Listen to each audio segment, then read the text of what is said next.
Hi, this is Dan of Soltara, and I want to tell you about a campaign that we're launching this week to raise funds for the Amazon.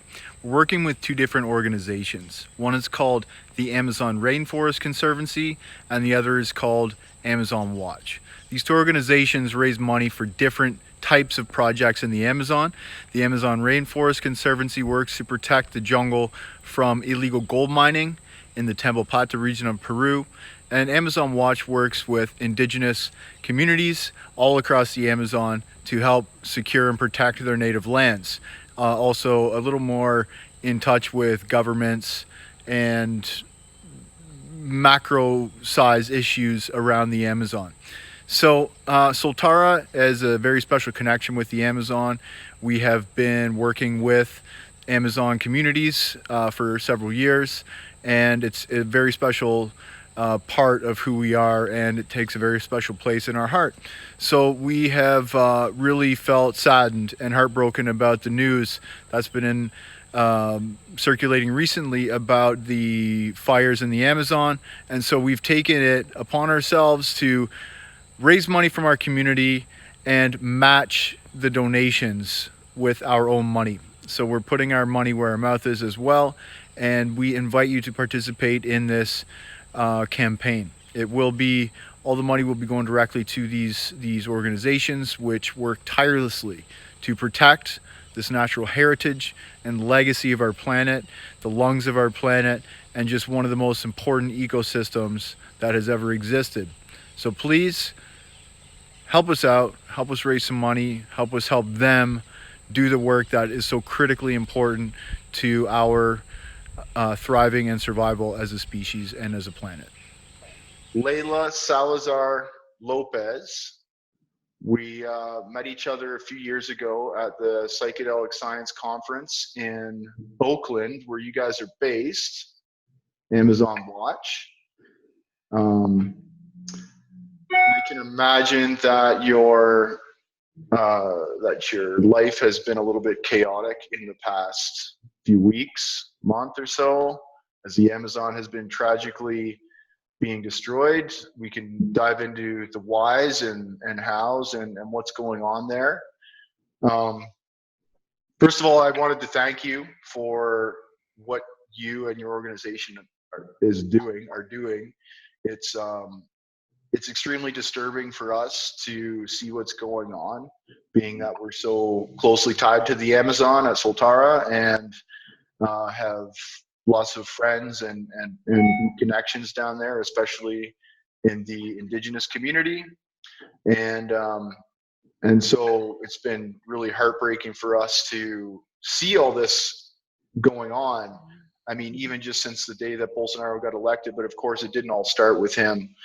Um, so for you, it must be terrible the fact that you're so intimately involved and in the know about all this stuff that's going on there. So um, yeah, what's maybe you can start off by introducing yourself and Amazon Watch and letting the viewers and listeners know what you guys are up to over there.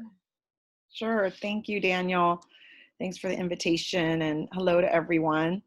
Yes, my name is Leila Salazar Lopez, and I'm Chicana Latina from California, Southern California. Now living in the San Francisco Bay, where our office is for Amazon Watch. And Amazon Watch, since 1996, has been working to protect the Amazon rainforest and our global climate by working directly with indigenous peoples across the Amazon basin. And our theory of change is basically that indigenous peoples for thousands of years have been protecting the Amazon rainforest, and their territories are the best protected throughout the Amazon. So we work directly with them in long-term partnerships. We work directly with them in supporting their solutions to indigenous-led conservation, to climate justice, to basically defending their rights and their territories. And by doing that, we're protecting rainforests and rivers and our global climate. So yeah, the last couple weeks have been very intense. And, I guess I should back up and say the last 8 months have been very intense, but with the election of Jair Bolsonaro into as a Brazilian president. But yes, as soon as the story of the Amazon fires kind of broke in the international media, not only were we inundated with requests from the international media to find out what was going on, we were also inundated with requests from our partners and then also from the global community, basically saying, I'm seeing this, what can I do? So while it's devastating, it's been, there's been a lot of heartbreak and a lot of tears, seeing the images come out of the forest and seeing the impacts that these fires have caused. It's also been really reassuring, a glimmer of hope that the global community is now alerted to this emergency. It didn't start on August 24th. It started, weeks and months before that. But just to give some background, there's people who are saying, there's fires all the time in the Amazon. And yes, that's true, but not at this scale. There's been an 84% increase in fires across the Amazon, from Brazil to Bolivia to Peru to Venezuela. There's fires across the Amazon. In Brazil alone, there's been over 74,000 fires. Just in the month of August, there were 9,500 fires on indigenous territories. So, when I just remember, when I say the best protected forests are indigenous people's lands, and, to know that there are, close to 10,000 fires on over 100 indigenous people's lands, it's devastating. This is really the time to step up and do whatever we can to protect the Amazon. Well, that's just what we are asking from our community to do with this video and with this campaign that we're running, and we're also going to step up. We're a new company. We're not making any money yet, but we still feel it is our responsibility to give back to. We simply wouldn't even be around if it wasn't for the medicine plants and for the indigenous people who we work with and for the traditions that have developed over centuries. So, of course, we are. We have been since the beginning doing our best to support the indigenous communities that we work with and make sure that a fair share of the resources that pass through our hands go back to them, right? And not trying to take not trying to, let's say, appropriate the cultural traditions by replacing them as the stewards and the servers of the medicine, the providers of the medicine. And now, well, we're always conscious of that. We're always conscious of the Amazon. Right now has just shaken us all up a lot and really called into question, like how committed are we? How committed are we to the jungle? How committed are we to the indigenous people we work with? And so we are, we're stepping up. So we'll put links in here that you mentioned. Great. This is probably going to reach beyond our communities, but like our Soltara community, but within our Soltara community, we're going to be matching donations from our community. So we'll be running a campaign, to our own mailing list and stuff like that, and on our own social media. But this will also be up on YouTube, so people will see this for months and months to come. probably years to come. So any donations can also go directly to Amazon Watch at any time. So great. Well, thank you so much for your time. I know you're super busy. You just got back into the office, and I really appreciate you sitting down with us, with me, and for everything you're doing out there in the field. You guys are crazy, and I'm blown away that you only have 12 people on that team, because I've heard a lot about you guys in the past week. Yeah, it's we're gonna hire a couple more people. Don't worry, with your support. Good. Well, sometime you'll have to come down to Soltara and work with the Shipibo healers at our little beachfront haven in Costa Rica. We'd love that. Next staff retreat. Sounds good. Sounds good. Just let me know. Thank you. Thank you so All much. right. Take care. All the best. Bye. Bye. Hello, Jana. Hi, great to be here. Thanks for joining me today. I really appreciate you making the time. I know things were a little complicated on your end today, but you made the time. We're going to talk about what you guys are doing down the Amazon. As I mentioned to you, Soltara is raising some money for the Amazon. It's been pretty salient in the world news cycle in the past while. Of course, we have a long-standing relationship with the Amazon, and it's really close to our hearts based on the work we do and the experience we have.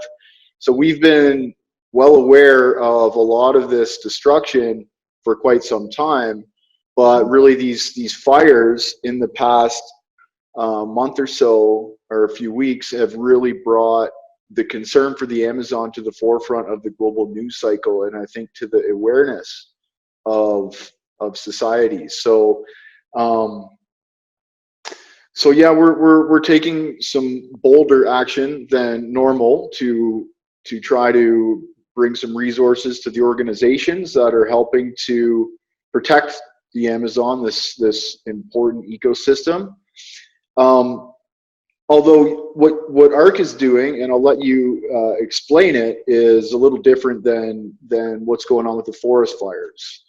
So why don't you introduce yourself and introduce ARC and let us know what you guys are up to. Sure. So Amazon Rainforest Conservancy, or ARC for short, is a registered Canadian charity that I founded in 2014 after seeing firsthand the destruction occurring in the Amazon rainforest. I visited the area of Tambopata, and I saw firsthand acres and acres of trees chopped down. I saw illegal gold mining camps that were popping up everywhere and that were essentially changing the rainforest into a desert landscape.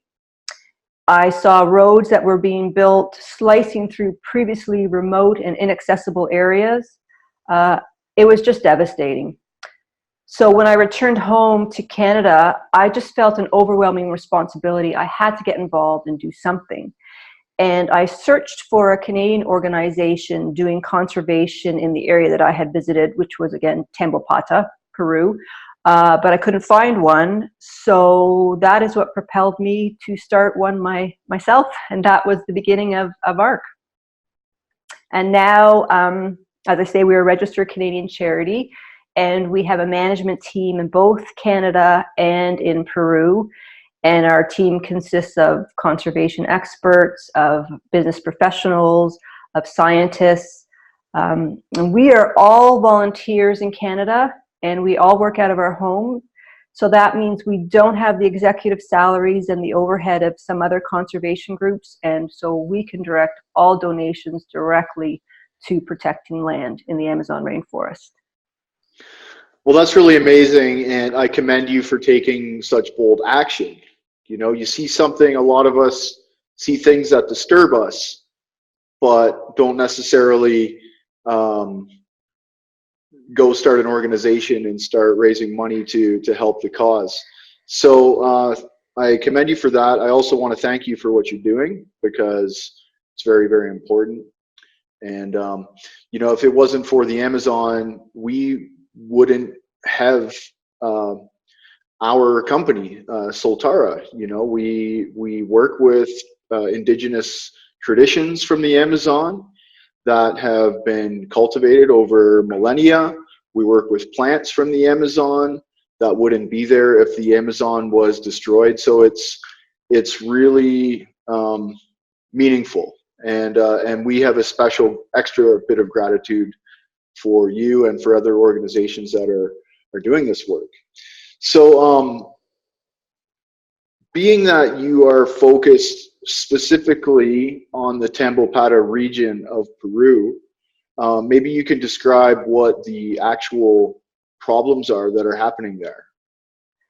Sure. I guess the interesting thing, this is one of the reasons that propelled me to start ARC, is when I was down there, I learned that just 50 years prior, Tambopata was a sparsely inhabited corner of the Amazon basin.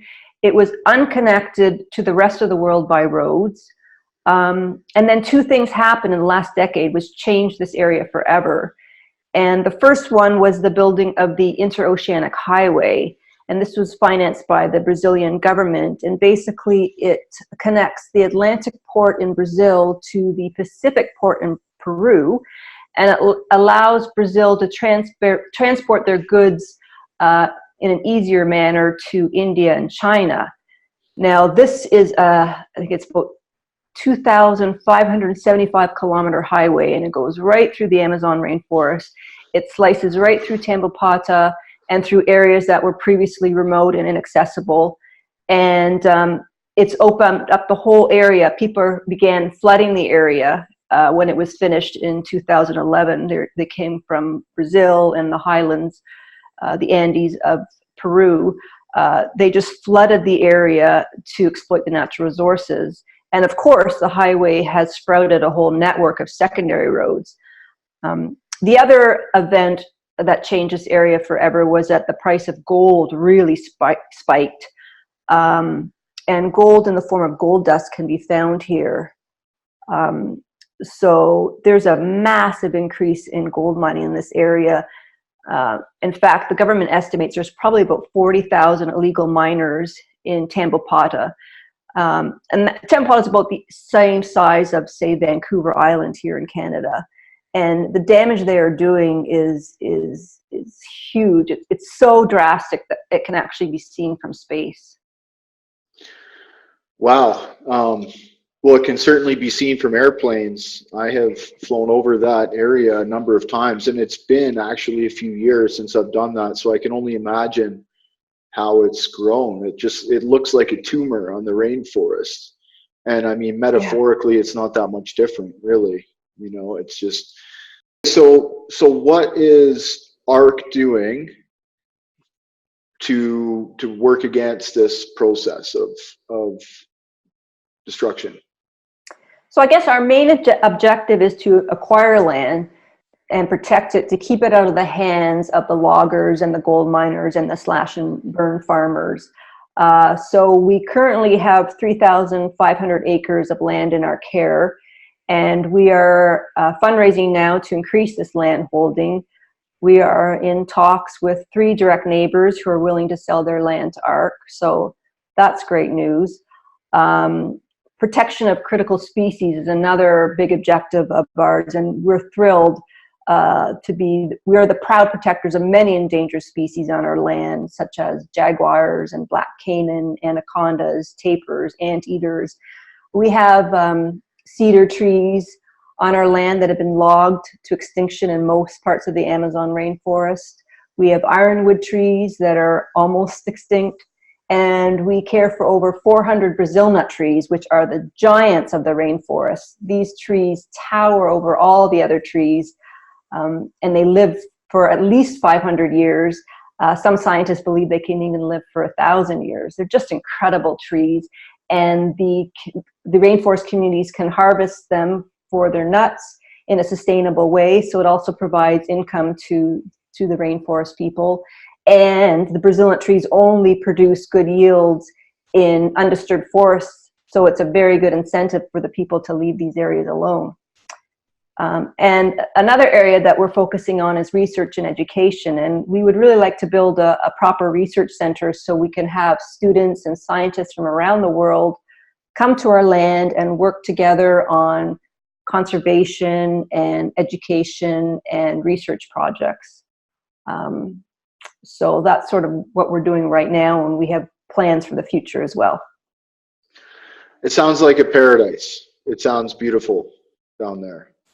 It's pretty incredible. So the money that we bring in is going to help ARC with the forest management. It's going to help perhaps purchase new lands. You have seen an outpouring of support from various donors over the past few weeks, have you not? Yes, it's been incredible because of the media attention on the fires in Brazil. There's been widespread awareness, and people are starting to notice us and want to get involved and support us. And it's funny because even just a few years ago, when people would ask me, what are you doing? And I would tell them, about ARC, they would say, well, why are you doing that down there? Like, who cares? Well, you should be saving forests in Canada. And, I tried to explain that the Amazon rainforest, everybody's heard it's the lungs of the planet, and that 20% of our oxygen comes from down there. But now people are starting to realize that the Amazon rainforest plays a key role in the basic functioning of our planet, and that mitigating climate change is one of the easiest ways, protecting the Amazon rainforest is one of the easiest ways to mitigate climate change. And again, climate change was sort of a controversial term when I started ARC, but now everybody realizes that it is affecting the health and the economies and the families of people around the world. So people are finally starting to get it, and the support has been amazing, just amazing. Well, that's great to hear, Jana. I'm really happy that people are starting to wake up and starting to recognize this problem and are actually putting their money where their mouth is. So we're going to do our best to access our own Soltara community, and we're also going to match the funding that our community puts up with actual Soltara funds. And that said, this interview will be published online, and people will be able to see it above and beyond our in-house fundraising campaign. So they can reach out to you and donate directly to ARC. And how would they go about getting in contact or donating? Yeah, we have a website, AmazonRainforestConservancy.com, and you can donate right on the website. You can contact me directly through the website. So we've tried to make it really easy for people. And if you have questions, if you're deciding, I'm not sure I want to donate to ARC, I have a few questions, then please feel free to email me any questions. We are open and transparent. So, yeah, that's basically what people can do. Very good. Well, thank you so much for making the time today. Again, good luck with everything over there. And yeah, I guess we'll be in touch very shortly. And hopefully we can help get those new park rangers on the salary. That's terrific. Thank you so much, Dan. Okay. All the best, Jana. You too. Ciao. Bye-bye.